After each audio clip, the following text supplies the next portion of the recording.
राज्य उत्तराखंड में गढ़वाल सांसद अनिल बलूनी ने केंद्रीय खेल एवं युवा मामलों के मंत्री मनसुख मंडाविया से मुलाकात की। इस मुलाकात में उन्होंने गढ़वाल लोकसभा क्षेत्र में खेलों के इंफ्रास्ट्रक्चर को बढ़ाने के लिए बात की। उन्होंने बताया गढ़वाल लोकसभा में जल्द ही 3 मिनी स्टेडियम खुलने जा रहे हैं। इसके साथ ही कॉलेजों में जिम्नेजियम बनाने की योजना है। गढ़वाल लोकसभा सांसद अनिल बलूनी ने आज कहा, गढ़वाल लोकसभा क्षेत्र में 3 स्थानों में मिनी स्टेडियम बनाए जाने को केंद्रीय मनसुख मंडाविया ने सहमति दी है। साथ ही गढ़वाल लोकसभा के कॉलेजों में केंद्र सरकार की सहायता से जिम्नेजियम भी खोले जाएंगे।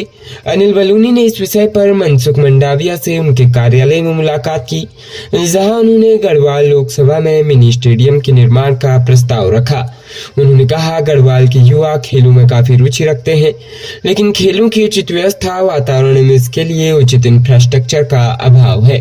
बलूनी ने कहा, केंद्रीय मंत्री ने 3 मिनी स्टेडियम बनाने को लेकर सैद्धांतिक मंजूरी दी है, जिस पर जल्द ही काम शुरू हो जाएगा। साथ ही लोकसभा क्षेत्र में आने वाले विभिन्न कॉलेजों में जिम्नेजियम भी खोले जाएंगे, जिसकी रूपरेखा तैयार की जा रही है। बलूनी ने केंद्रीय मंत्री का आभार प्रकट करते हुए कहा, इन मिनी स्टेडियमों के खुलने से गढ़वाल के युवाओं को देहरादून या दूर किसी अन्य शहर में जाने की जरूरत नहीं पड़ेगी।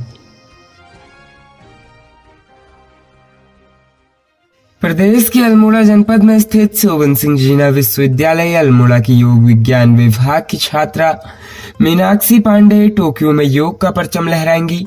राज्य सरकार के विदेश रोजगार प्रकोष्ठ, सहसपुर कौशल विकास एवं सेवायोजन विभाग उत्तराखंड की ओर से टेक्निकल इंटर ट्रेनिंग प्रोग्राम के तहत मीनाक्षी का चयन हुआ है। इस चयन के लिए प्रथम दौर में प्रतिभागियों की लिखित परीक्षा आयोजित की गई थी। लिखित परीक्षा में उत्तीर्ण प्रतिभागियों का साक्षात्कार लिया गया। वहीं प्रतिभागियों को विदेशी भाषा का प्रशिक्षण देकर दक्ष किया गया। इस दौरान एसएसजी विश्वविद्यालय अल्मोड़ा की मीनाक्षी पांडे का चयन हुआ।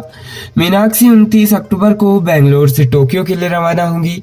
उन्होंने बताया, वह टोक्यो में जाकर लोगों को योग के महत्व को बताकर उन्हें योग से स्वस्थ रहने की कला सिखाएंगी। विभिन्न आसनों का भी वे अभ्यास कराएंगी। मीनाक्षी पांडे के चयन पर विश्वविद्यालय के कुलपति प्रोफेसर सतपाल सिंह बिष्ट, योग विज्ञान विभाग अध्यक्ष डॉक्टर नवीन चंद्र भट्ट आदि ने उन्हें बधाई एवं शुभकामनाएं दी है। वर्तमान की भागदौड़ भरी जिंदगी में योग दर्शन का बहुत महत्व है। महर्षि पतंजलि को योग का जनक माना जाता है। योग की परंपरा भारतीय समाज में हजारों वर्षों पूर्व से है। राज्य उत्तराखंड के सीमांत जनपद पिथौरागढ़ में बेरीनाग तहसील के परिसर में एक छात्र नेता की वजह से काफी देर तक पुलिस प्रशासन के अधिकारियों की सांसें अटकी रही। छात्र नेता ने तहसील परिसर की बिल्डिंग की छत पर चढ़कर काफी देर तक हंगामा किया। हालांकि बाद में पुलिस ने उसे समझा बुझाकर नीचे उतारा और राहत की सांस ली। दरअसल छात्र नेता नीरज शाह 3 सूत्री मांगों को लेकर गुरुवार से बेरीनाग तहसील परिसर में आमरण अनशन पर बैठे हुए हैं। नीरज का कहना है कि राजकीय स्नातकोत्तर महाविद्यालय बेरीनाग में बन रहे कला संकाय भवन के निर्माण कार्यों में हो रही लापरवाही के खिलाफ सख्त कार्रवाई की जाए। इसके अलावा नीरज शाह ने बड़े बाफिला मोटर मार्ग के निर्माण कार्य में बड़ी लापरवाही का भी आरोप लगाया है। वहीं अपने धरने के तीसरे दिन छात्र नेता अचानक से दोपहर 1 बजे बेरीनाग तहसील की बिल्डिंग पर चढ़ गई। जैसे ही ये सूचना पुलिस को मिली तो उनके भी हाथ पैर फूल गए।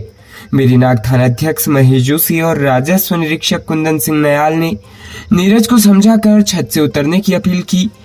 थानाध्यक्ष महेश जोशी ने समझाने के करीब 45 मिनट के बाद नीरज शाह छत से नीचे उतरा।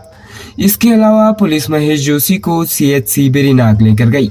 नीरज ने बताया कि जब तक उसकी मांगे पूरी नहीं होगी उसका आमरण अनशन जारी रहेगा। वहीं थानाध्यक्ष महेश जोशी ने बताया कि नीरज शाह को समझा बुझाकर छत से उतार लिया गया था। इसके बाद स्वास्थ्य परीक्षण के लिए सीएचसी में भर्ती करा दिया गया। राजस्व निरीक्षक कुंदन सिंह नयाल ने बताया कि संबंधित विभागों को कार्रवाई के निर्देश दे दिए हैं। प्रदेश के हरिद्वार के रुड़की में एक रिटायर्ड फौजी ने अपनी लाइसेंसी पिस्तौल से खुद को गोली मार दी, जिससे उनकी मौके पर जान चली गई। सूचना पर पहुंची पुलिस ने रिटायर्ड फौजी के शव को कब्जे में लेकर पोस्टमार्टम के लिए भिजवाया। बताया जा रहा है कि घटना के समय उनकी पत्नी घर पर मौजूद थी। फिलहाल पुलिस घटना के संबंध में जानकारी जुटाने में लगी हुई है। मामले की सभी पहलुओं पर जांच पड़ताल की जा रही है। दरअसल रुड़की सिविल लाइन कोतवाली पुलिस को डायल 112 के माध्यम से सूचना मिली कि सोलानीपुरम में गोली चली है। इसके बाद कॉल करके व्यक्ति से संपर्क कर मौके पर पहुंची। पुलिस ने मौके पर देखा तो शिव कुमार त्यागी पुत्र सोमदत्त निवासी 416/2 सोलानीपुरम अपने बाथरूम के अंदर मृत अवस्था में पड़े मिले। पुलिस की माने तो अपने लाइसेंसी रिवॉल्वर से स्वयं को गोली मारकर स्वयं की जान ली है। बताया जा रहा है कि घटना के समय घर पर उनकी पत्नी और बहू मौजूद थे। शिव कुमार त्यागी रिटायर्ड फौजी थे तो काफी दिनों से डिप्रेशन में चल रहे थे। पुलिस ने शव कब्जे में लेकर पोस्टमार्टम की कार्रवाई के लिए रुड़की के सिविल अस्पताल भिजवा दिया है। हालांकि पुलिस घटना को लेकर सभी पहलुओं पर जांच पड़ताल करने में जुटी हुई है।